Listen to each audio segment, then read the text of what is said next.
Bass going up against Tony Anthony here. One fall, a 10-minute time limit. Bass removing his chaps now, getting set to go. I was talking to a gentleman on the plane the other day, and we were discussing, of course, wrestling, and we were discussing the fact that, of course, wrestling and running are the oldest sports known to man, and the only two totally natural sports.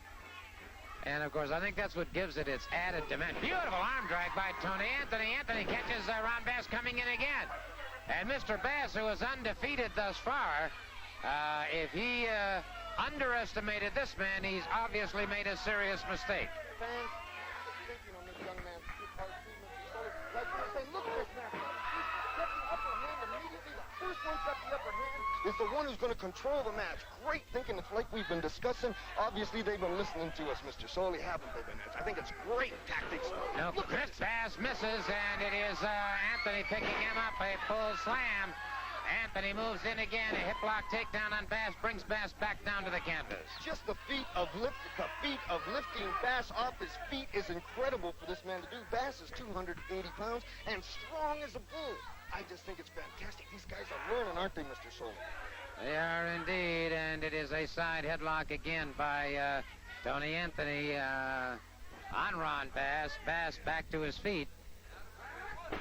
And there's Bass, his power and his strength taking the measure there as he smashes Anthony's head into the turnbuckle. Smashes him into the turnbuckle once again. Those percussion blows may have slowed Anthony. They have, no question about it. You got a quick look at his eyes rolling a little bit skyward as he caught him with that elbow. Catches him again with another elbow. That one into the pectoralis major muscle, drives him back to the canvas. And Bass, dominating the situation, carries him down to the canvas again with a snapmare, now into a rear chin lock. Now, what he should have taken the Piper 2 course of wrestling, this young fella, because he was doing great. The mistake he made, Mr. Soley, was he had Ron Bass down on the mat. He let him get up. He should have kept his weight on Bass and kept him right on the mat off his feet. That's the only mistake he made. Consequently, Bass, oh, look at that. There it is, that stampede that Bass uses so very, very effectively. And Ron Bass stampedes one Tony Anthony to the canvas. Meet Mike Jackson. Mike Jackson. His opponent, ladies and gentlemen, from St. Petersburg, Florida. At 240 pounds, here's Buzz Sawyer. Buzz Sawyer. Buzz Sawyer moving up against Mike Jackson. This should be quite a contest indeed. Sawyer with superior speed. It is Jackson suddenly letting that temper flare. That surprises me. Jackson is generally a pretty cool hand Luke out there, but he's let his temper flare. I would imagine it's this attitude that Sawyer exhibits when he steps into the ring or walks out of the ring. Good high leapfrog by some beautiful move by Jackson. Cross body block took Sawyer to the canvas. A good arm drag takedown by Mike Jackson. Well, you know, sometimes a football team can play beyond its capabilities. Georgia did that for a long, long time this season, and I see Michael Jackson is also playing a little bit above his head. And let's see how he does another 2, 3, 4 minutes into the match. Interesting observation. I certainly would have to say I think Georgia acquitted themselves extremely well throughout the entire season. Just quit. Just quit. That's it. That's it. You know, I look at a lot of people that do all the talking. I think Piper's mentioned that too. There's a difference. Some people talk, Piper talks, Anderson talks, Superstar talks, Sawyer does a lot of talking, but the difference is we back it up. We don't say we're going to win, we just go out and we win. Absolutely right. You see, there's a big difference. Isn't that true, Mr. Anderson? I didn't mean to leave out Mr. Hart either. All winners. All winners. Well, that's interesting because I think there are a few others whose actions speak as loudly as their words. Men like Tommy Rich, certainly wrestling number 2. There are a host of other great competitors. When you're talking about Tommy Rich, why don't you just get your get well card ready right now? Maybe some flowers would be in order, because certainly, while you're ordering flowers, I understand you can probably get them a lot cheaper when you order them in bulk. There ought to be people like the Armstrongs. Yes. Dusty Rhodes could use a big rate. That reminds me of, well, I didn't want to say it. Tommy Rich might be very happy while he's laying in his hospital bed after a rather difficult match that I understand he's about to undertake, might appreciate those flowers. In the ring, get him. Interesting turn of events here as In the ring. Mr. Anderson now issuing instructions to Buzz Sawyer to bring Mike Jackson back into the ring. Jackson staggered that time with a forearm to the side of the jaw. 3 forearms now have Jackson hanging on the ropes. And again, Buzz Sawyer closes in. Look at the viciousness in which Sawyer attacks. Look at just like a pit bull. Look at when he gets him down, he punishes him, and then he gets him in a hold. Now, one of his favorite holds is the reverse chin lock because of the power in his arms. And it's tremendous that he's thinking, look at that indoor cradle going for the pin. 1, 2, 3 if he can get it. That's a 2. Good officials there. Good officials. The shoulder was up. Mike Jackson trying to slip away. What I've been trying to get Sawyer to do is to punish his man. Now, here's a good example. Notice that elbow down on the chin. Well, Piper, you can tell it better than I can. Absolutely. Tell him, look at that. Now you see how Michael... What happened to all of those beautiful moves that Jackson was making a few moments ago? I told you. Absolutely. You see, what he's doing is he's cutting wind off. He's pressing on the lungs. And not only that, he's got a side chin lock. He's pressure on the chin, on the neck, all at the same time. Not only that, but his weight is distributed perfectly where the chest is doing the work, too. It's incredible. Jackson finds himself in a definite predicament here with one shoulder on the canvas now. Rear chin lock executed by Buzz Sawyer.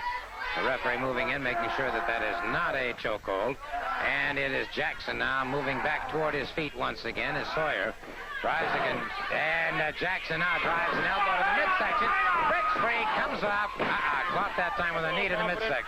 Right away, the kid makes a couple of moves, and he thinks he's a superstar already. And, of course, it took a guy like Sawyer to bring him back to reality, which he did.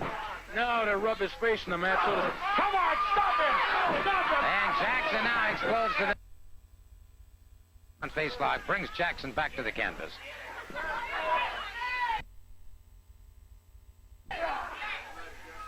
Sawyer, of course, who went on to the Nationals in Iowa as an amateur in high school and has taken an illustrious amateur career and brought it into certainly a highly successful professional career. And as we've heard earlier, of course, Ole Anderson admittedly looking for a tag team partner, has his eyes on men like Terry Gordy, Buzz Sawyer, and others. So, again, Mr. Anderson out here lending his thoughts and ideas and studying this man Sawyer very carefully, and he is seeing a consummate competitor. Well, you know, you mentioned Terry Gordy. I think either one of those gentlemen would serve well the Anderson tradition because both of them wrestle like Andersons. Both of them wrestle, and that's the secret. Everybody else, or an awful lot of people, think that wrestling consists of a punch and a kick and this type of thing. Well, that's good. I listen to Dick Slater, Mr. Excitement. Punch, kick, that's all he knows. I look at Tommy Rich, a couple of quick moves, that's all he can do. Dusty Rhodes, what can he do? Wrestle? No. He's a favorite, a lot of people like him and everything else. I guess they don't know any better. But you're looking at a guy here, Sawyer, you're looking at Piper. We wrestle. Throw Gordy in there, throw Superstar. That's why we're good. Well, certainly I can attest to the fact that Buzz Sawyer is a superior competitor because I have seen him in action. And it is Jackson on the canvas out on the concrete once again outside the ring, and Sawyer waiting for Jackson to reappear within the squared circle. Sawyer very quickly coming over to lend a hand, if you will, but the wrong kind, and the count is broken.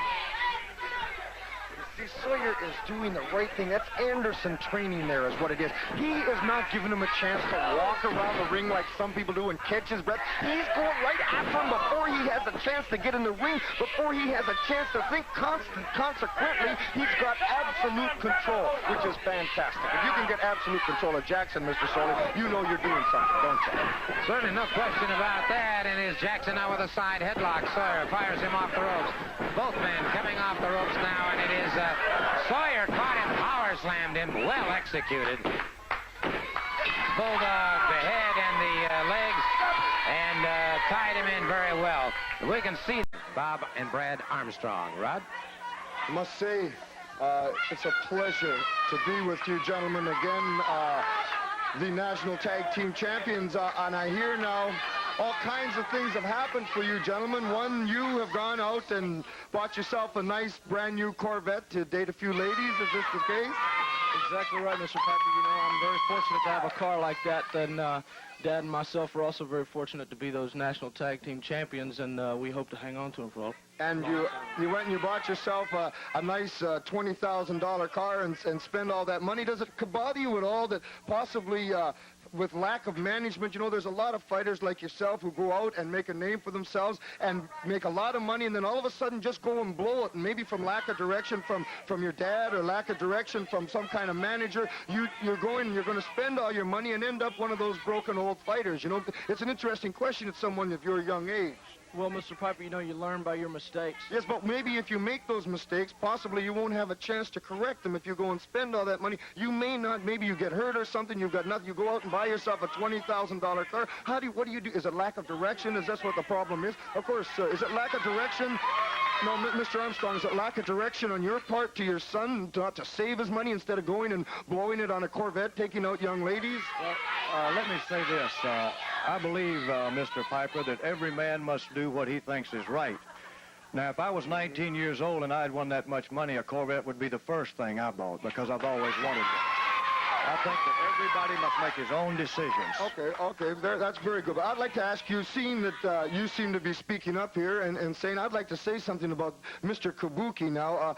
Being one of the martial arts, I have never seen anybody more vicious in there. I've never seen anybody more on the attack, more professional with Gary Hart and exactly what they're doing. And it would be an interesting challenge just if anybody would take it, but it doesn't seem that nobody really wants to put their name on the contract. Well, you know, Kabuki is a kind of a weird individual, and... No, I didn't say weird. I said he's very aggressive. No, I said weird, and I mean weird. He's got his thing going. He paints his face. He tries to psych people out with a painted face. Well, Indians did that hundreds of years ago, but it didn't psych anybody out, and I don't think it's psyching it. You know, I know a little bit of karate myself. I'm saying I understand that you were with you took martial arts. You were in the service. I understand that you're an expert in martial arts. Kabuki is an expert on martial arts. Now, all of a sudden, we got two experts on martial arts. I've never said I'm an expert. I say I know enough to get by. I don't claim to be a master. Those people where he's from, Singapore, those kids from the time they're 2 years old until they're adults are trained in martial arts. I've never had that. I trained a little in the Marine Corps. I know enough to get by. But I'll tell you this. Are you afraid of him? I am not afraid of anybody walking, and that includes who I'm standing with. Let me say this. I've never seen anything work, martial arts or anything else, as good as an all-American right cross, because when you hit a man right, brother, he's going to go down. But I'm not afraid of Kabuki, and I'd welcome a match with him anytime. He can use his karate, kung fu, boogaloo, whatever. And as far as this, Mr. Gary Hart, who you seem so fancy with over there, Mr. Chrome Dome, he's been the most evil manager. He's always had weird people, and right now he's got Kabuki, who's the most weird individual I've ever seen in my life. I think that's quite. I think I finished interviewing you. Thank you. I'll tell you this. Let me say, in your case, Mr. Piper, it's kind of like mind over matter, and that means that I don't mind and you don't matter. Take place tomorrow night at the Omni here in Atlanta. We hope all of you make your plans to attend. And, of course, tonight in Chattanooga, something interesting. Let me say something. Bob Armstrong, you were out here getting in my personal business. No one messes with me and Kabuki. So tonight in Chattanooga, I will be there, you be there, and Dusty Rhodes. Tomorrow night, Atlanta, Georgia, the Omni. I'm going to get you again. But this time, brother, you ain't walking, because we're going to knock you down and keep you down. Well, there you have it, tomorrow night at the Omni. And now, for wrestling around other parts of the country, here's our good friend